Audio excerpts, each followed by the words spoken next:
this week's vlog. It is Thursday the 11th. I am in the 4-month sleep regression baby trenches, just so everybody knows. Some people say, like, oh, newborn tired is so much better than pregnancy tired. And they're correct. Newborn tired was fine. It was easy. It was tolerable. Because you know what? I wasn't working. I wasn't updating you guys. No offense, I love updating you guys. But I was updating you guys just, like, in passing as I was, like, getting ready to, like, exist. But now we're sleeping kind of the same like we did as a newborn. And you know what sucks about it is we went from getting 5 to 6 hour stretches every single night, and sometimes an 8-hour stretch. Crazy. And then just like 2.5 hour stretches after that until time to wake up. To waking up every hour and a half to 2.5 hours. And you know what? When he was a newborn, that was fine because I was off work. But now I am back to working. I have things I have to do with my whole brain. Aiden has today off, so luckily for me, last night Ozzy came over because I was like, yeah, he's up every hour and a half and I feel like I'm gonna go slowly insane. And so Ozzy was like, so anyway, we're gonna make dinner there and we're just gonna hang out with you until he has to go to bed, because Aiden closed. And that was so nice. So we did that, and then I got him down for bed. I took a bath, washed my hair, and then I went to bed. And then he probably woke up at like 10:30. Luckily, my husband was home, and he hadn't been asleep for very long. Woohoo! But then he woke up again at 1.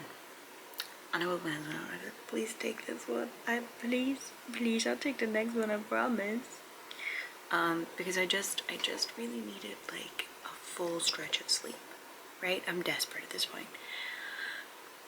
My son does not go back to sleep until 3, so neither one of us slept that whole wake window. We were both awake.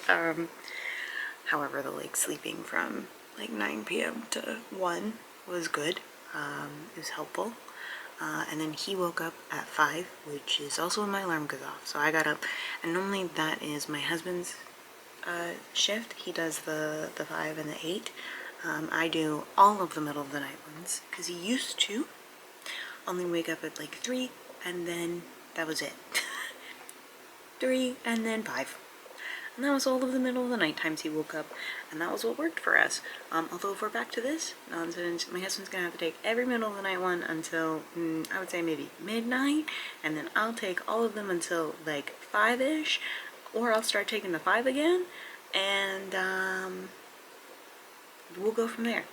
Because we have to be able to both get sleep. But yeah, so my plan today is to get as much work done as possible before lunchtime, before 12 p.m. Then my son has a nap usually around 12. And so I'm also thinking about switching him to 3 naps a day instead of 4 and seeing if that makes him so fucking tired that he sleeps through the night. But I don't want him to be overtired because then he won't sleep, because babies are just this weird little wobble board that you're standing on and hoping to God you don't tip it over. So I'll get him down for his nap, and then I will do some more work, and then when Aiden's home, so Aiden can help with the naps. I know he's also really tired though, so like I want to find a healthy balance there, but I need the break and I need to be able to do my job. And so he can help with the naps, and then after that I'm going to leave work early so that I can do things around the house that really need to get done. The positive is I'm probably just going to wear him for his first nap. We're trying to move out of us wearing him, but frankly I'm so tired during the day that I'm not getting as much work done as I would like to, and wearing him means that I can focus on working, and so I think that that's going to have to be where we're at right now. And I may just cut all of his naps short. We may just be taking hour and 15-minute naps and an hour and 30. You know? I also think he's like doing this thing called reverse cycling, where he's like eating a ton at night and then not eating enough during the day. And I know how you fix that, but it feels mean. How you fix that is like you try to feed him as much as possible during the day, and then at night you lower the amount that's in the bottles. So like instead of feeding him, he gets 3 ounces. So instead of feeding him 3 ounces every bottle. Before anybody says anything about his age and him eating 3 ounces, it's breast milk, so like the calories adjust. And that is what he wants, okay? Instead of him eating 3 ounces every bottle, maybe, you know, he eats 2.5 ounces every bottle, we lower it. And then during the day, we increase to 3.5 for every bottle. So that he's getting as many calories during the day so that he does not need any during the night. Right? Like, we as adults don't need to eat as much at night. We don't need to eat at night. And his metabolism is starting to hit that cycle of like not needing to eat at night, but like then their brains get a little confused about it and they're like, well, I don't need to eat during the day, that's when I'm playing. I'll just eat at night. I don't see the problem. And it's like, I see the problem. Anyway, this is already 6 minutes long. Let's talk about what I'm going to read today. I am going to finish Salt Slow. I am going to I'm going to get 50 to 75% into Sister Sinner, which is a nonfiction book. And then I'm also going to try to finish Network Effect. I don't know if I'm going to be able to do all of this, but I would like to try to finish Network Effect and then try to finish Home.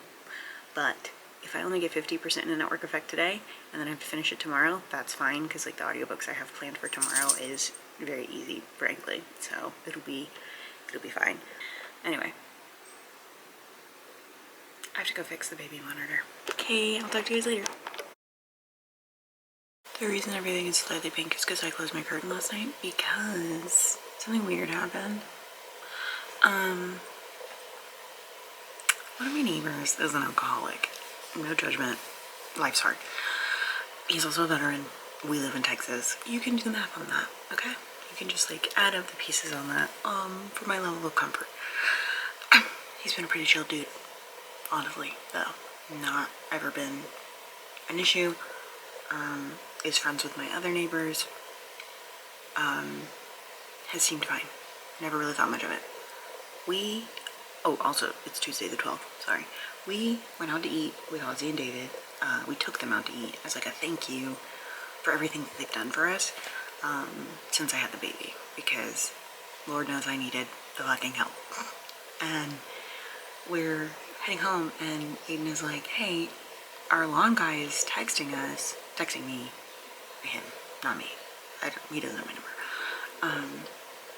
Saying that the neighbor drunkenly berated him.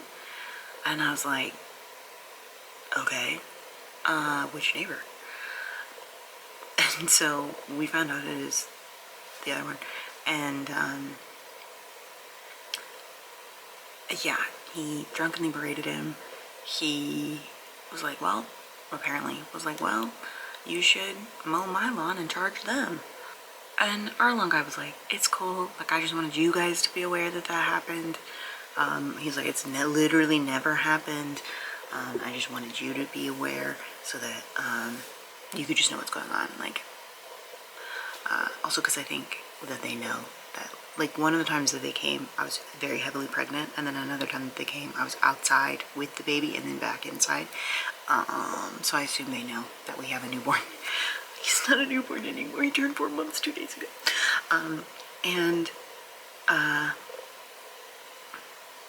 So we get home, I look through our Ring camera footage, and yeah, he knocked on our door, rang our doorbell, stood there for like 3 minutes, and he looked really drunk. And I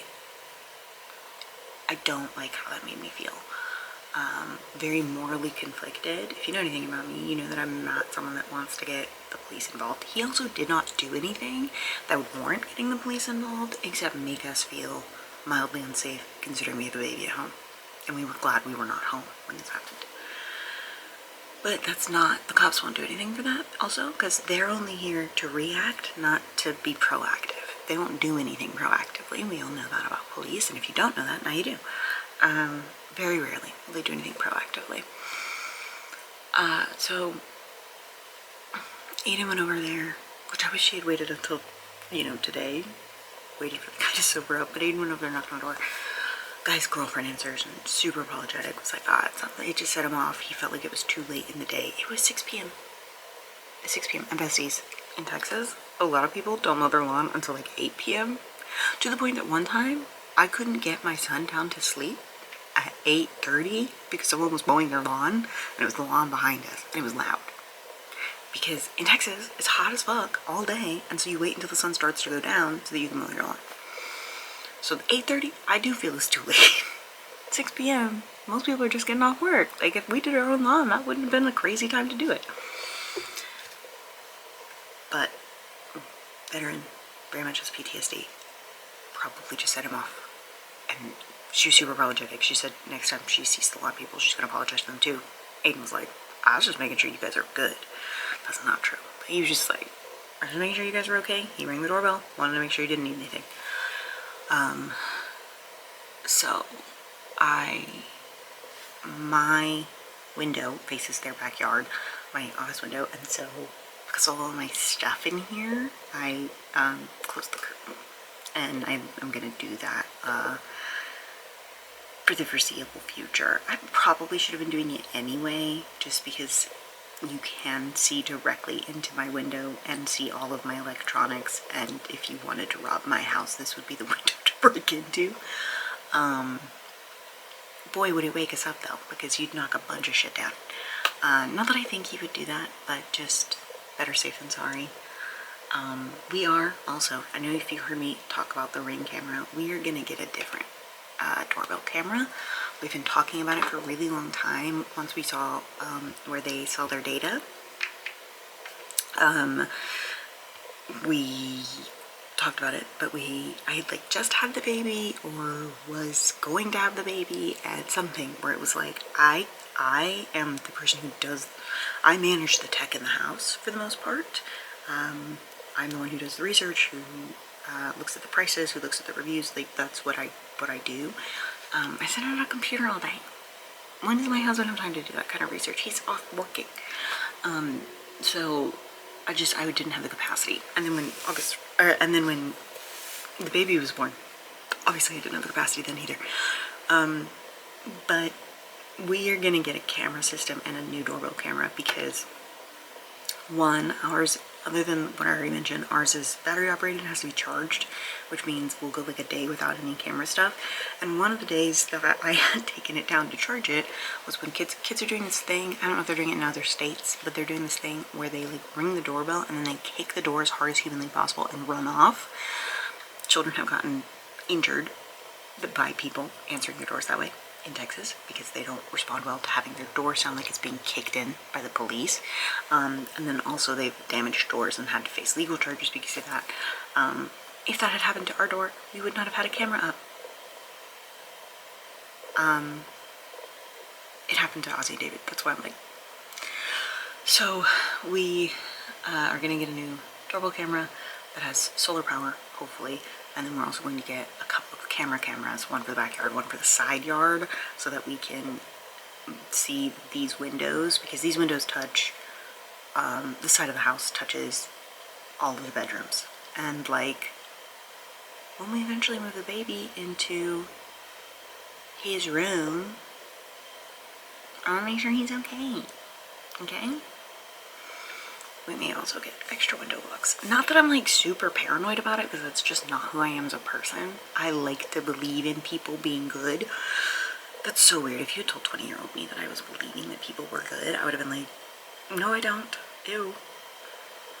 But I like to believe that people are good and that people are really just the consequences of their environment and the things that have happened to them. And in this case specifically, yeah, this guy is a veteran with PTSD. And he's drinking a lot, which isn't safe and isn't good, but for the most part, he's fine. He works on his truck all day. And he helps other neighbors out with their lawns. Like, he has beautiful dogs that he takes very good care of. I've seen them. They're very well taken care of.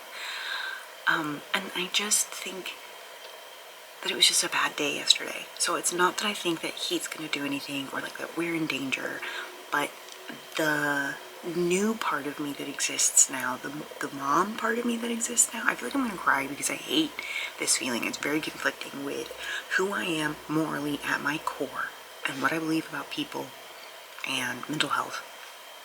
And now that I'm a mom, how much I don't give a fuck about this. I don't like that my first reaction was, holy shit, I'm so glad I was not home with my son, and answered the door with this drunk man at my door. You know?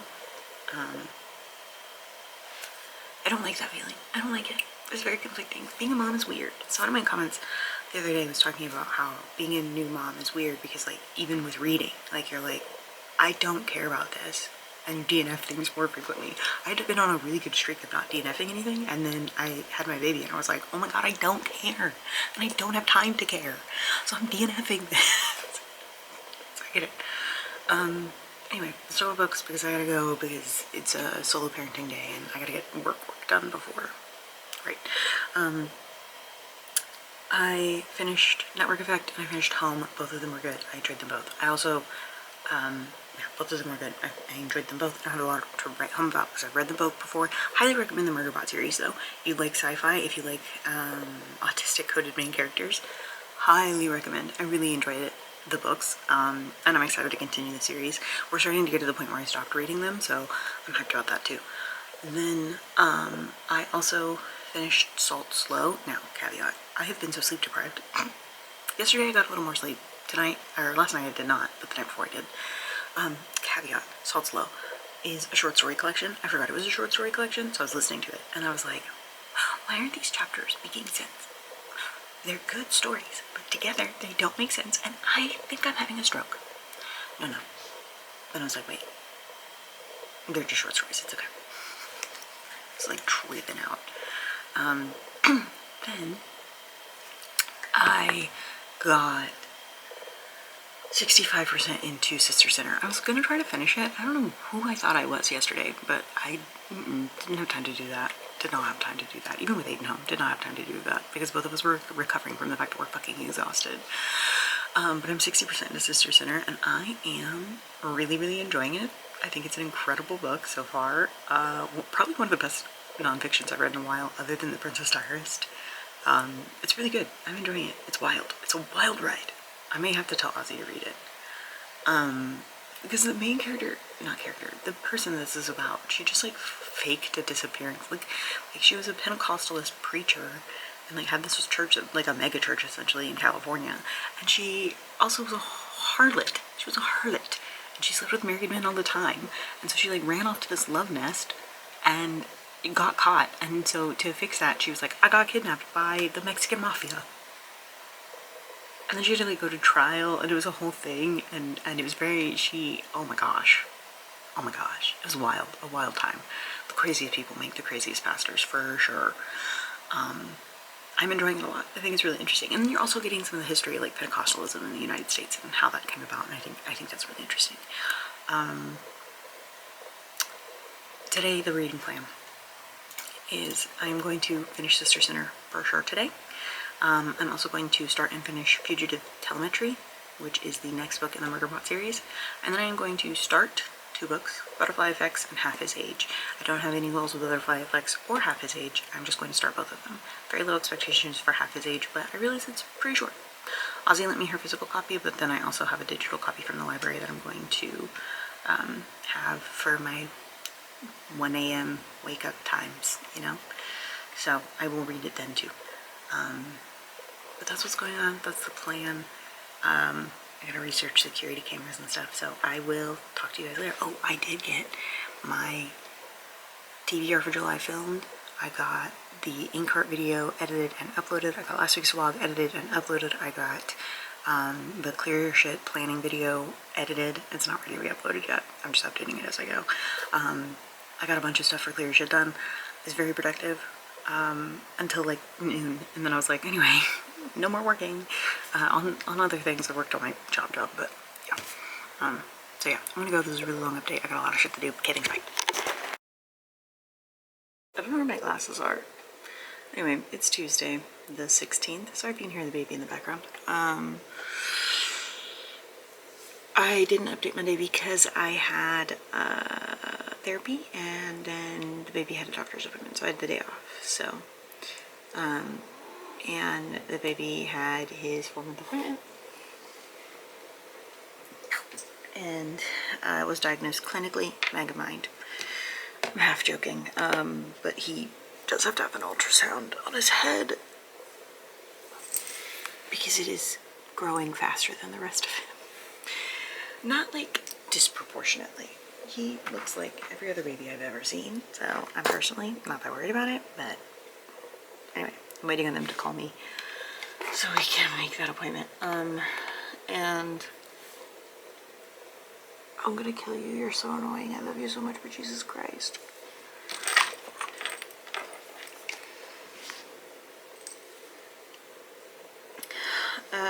Reading. I don't know what I read on Friday. Where's my spreadsheet? I did work on CLEARURSHT. Can't tell you about that though. What did I read? Oh, I finished Sister Center. You're so annoying and I can't stand. Get off my keyboard. Do not get on my keyboard. I can't. Go lay down.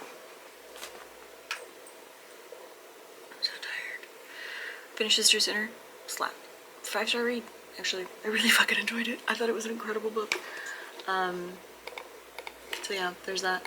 I also started Half His Age, and it's good. It's solid. I'm enjoying it. I think I finished something else and I don't remember what it was.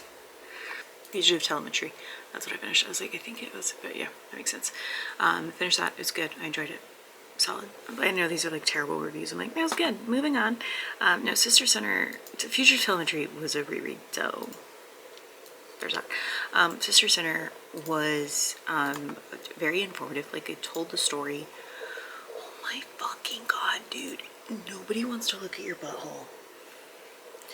It told the story well, and in an interesting way. And then it also, anyway, it also told some of the history of Pentecostalism in a way that I thought was really interesting. And also, I just like didn't think about, this sounds terrible, sorry to editing me, because of where I was raised.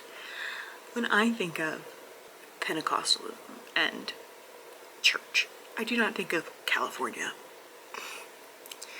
California, New York, Las Vegas, sinful cities, sinful states. That's not where church happens. That's my own religious bias, but anyway. So I thought that was interesting too, was that I was supposed to start Butterfly Effects. I didn't. I think part of it was because I knew I wanted to like pay full attention to it, and then with the weekend and everything going on, I wasn't going to be able to do. So the reading plan today is I would like to finish Half His Age from Jeanette McCurdy. Also, sorry, pause, rewind. I'm reading Half His Age by Jeanette McCurdy. Started it. It's very consumable. It's very easy to read. It's not enjoyable. I'm not enjoying it. It is very consumable though. It is not a hard read at all. Conceptually very easy to understand. And I remember being a terrible teenager who had a terrible life and who wanted to do terrible things to fill the hole in my whole thing. I did not have a terrible life. I just was a teenager. And it's not very enjoyable. I think there's this like conversation to be had about the insistence on even terrible stories need to be told. And I don't disagree that they need to be told, but not all of them need to be told in a fiction setting. I don't know. I don't have enough brain capacity to follow that train of thought. Maybe somebody else does, but not me. Today's plan. I'm going to finish Half His Age, and I would like to start and finish Butterfly Effects. I don't know if I'm going to manage it. I'm going to be largely solo parenting today. So I'll get like 3 hours of uninterrupted time, hopefully, where I can listen to the book. Hopefully. But that's still not enough to finish Butterfly Effects. I have the ebook. But yeah, and then I feel like I'm really, really pushing off starting Inkpot Gods because I don't want it to be bad. My camera card is full because I keep forgetting to format it, so I'm gonna go because I need to edit and then also format it and empty it out. So yeah, I'm gonna talk to you guys later. Okay, thanks, bye.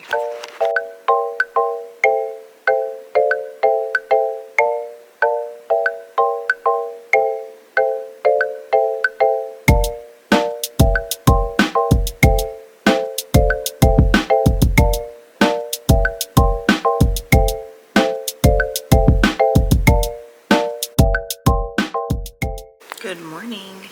It is Wednesday the 17th. We're sliding. It's fine. Etsy shops just became these weird AI riddled bookmarks these days. Which, whatever. I got these little things, a bunch of them. They make little books. They're little cardstock cards. There we go.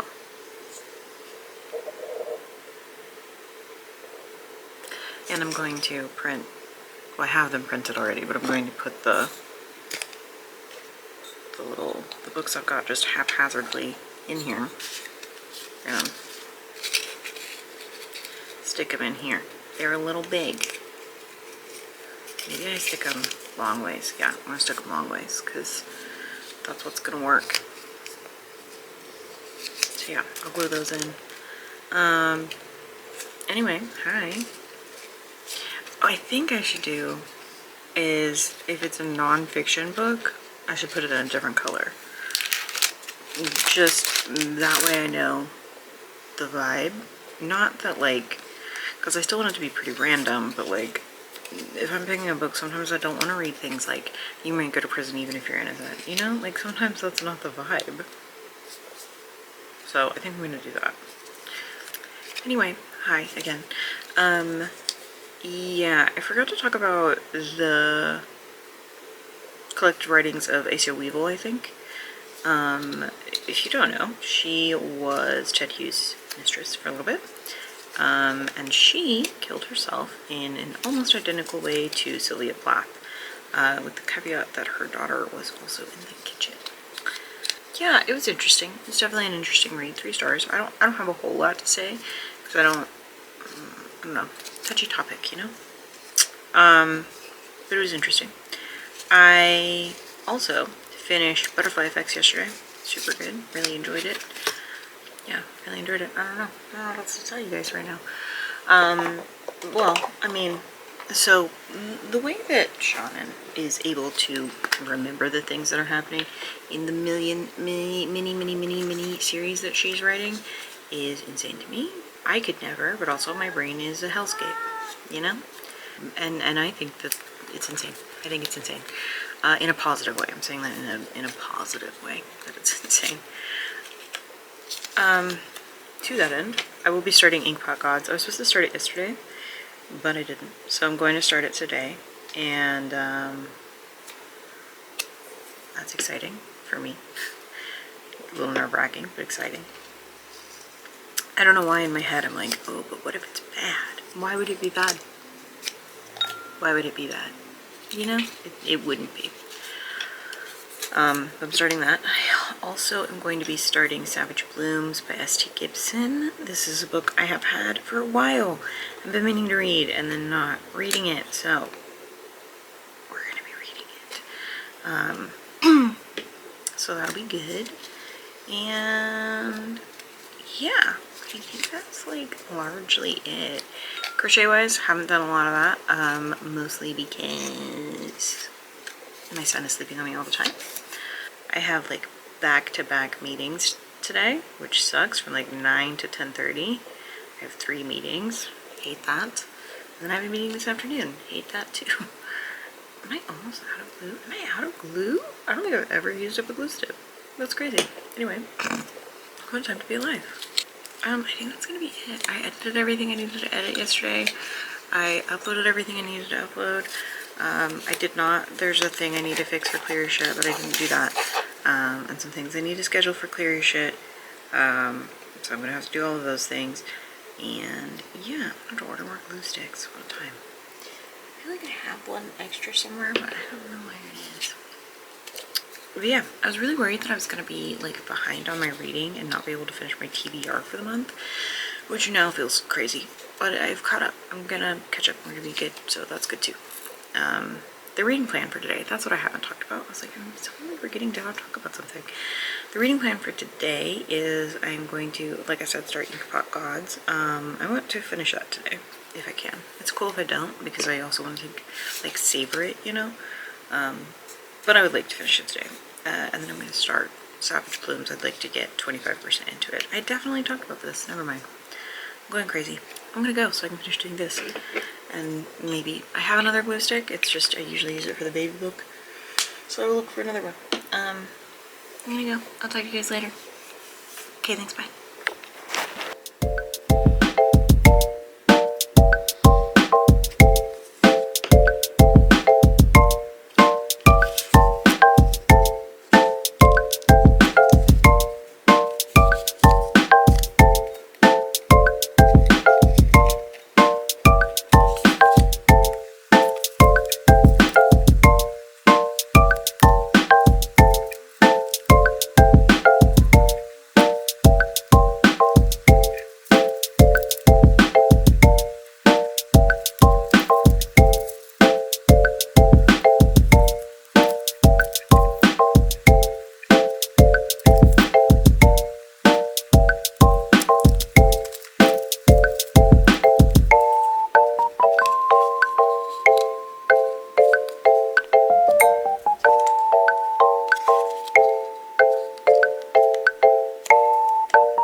I was gonna do it in like an editing segment, but I forgot, so I'm just gonna do it here, real quick, okay? Initially when I came away with this book, I was like, well, that's a book I read. That's cool. Whatever. It's fine. Didn't make a big impact on my life. But then somebody messaged me and was like, hey, 3 stars, not a great review. Should I just skip it? And I had to then like think about this book, which is a problem because now I've decided it's one of the worst books I've read this month. So here's the thing. I don't need my books to have any greater lesson, to have any greater message, to handle content with care. That's not true. I do need it to handle some content with care. This specific content, I didn't really need it to handle with care. I just didn't. It was okay. The content is fucked up, don't get me wrong. But it is content that I've read many a time. And I was a teenager who read Lolita and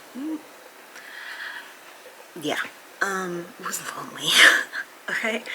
I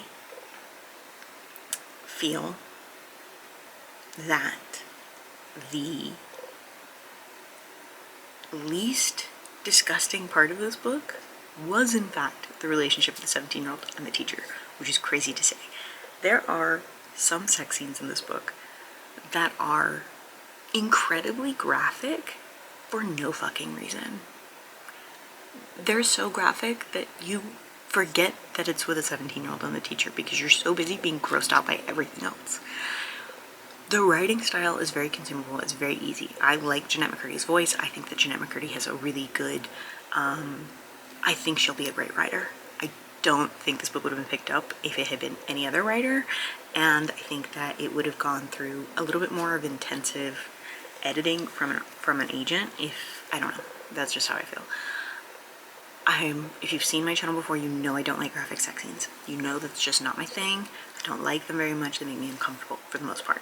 There's some exceptions, like Katie Robert books, but like for the most part, I don't like them. They make me uncomfortable. This was gross. Like this was beyond uncomfortable. This like just grossed me out. I was like, ew. They're spoilers, and I'm gonna get flagged for this probably. I will try to put a timestamp for when I am done talking about this so that you guys can skip ahead, but I'm going to be talking about blood, period blood, and sex, so you can skip ahead if you need to. She is like in his house and is like, I'm on my period, and he's like, no, I want your blood all over me. Gross. Okay, sure, whatever. They do it, and then she's like, slap me with your bloody member. And then she talks about the blood splattering. And I have to think about the fact that Jeanette McCurdy didn't have a period for a very long time, and I don't remember if it ever came back because of her eating disorder. So she then talks about, or then in the book, Waldo goes into the closet because the wife has come home and is talking about like buckets of blood falling out of her and just holding it into her hand and then dropping it onto the carpet. Now, I have always had a very chill, cool, calm, and collected period my whole life, okay? That's not true. Most of my life. And in fact, after I gave birth, I didn't bleed a whole lot. I bled the normal amount, but not a whole lot. I think bleeding that much that quickly in like a 5-minute span is not. Maybe it happens to people, but I don't think that it does. And I think that if that was something that was happening to her, she would have like endometriosis or something, or PCOS, and that whole situation wouldn't be happening. Okay, that's the end of the thing. If you stayed and you listened to all of that, if you didn't, that's totally chill and I understand. But yeah, I just need to make sure that we have that update in there. I, like I said, don't need my books to say anything. I don't. But the other thing is that this book doesn't say anything. It's a lot of sex scenes. It's a lot of Kirby being insane. Waldo, online shopping, being obsessive, online shopping, being obsessive, online shopping, being obsessive.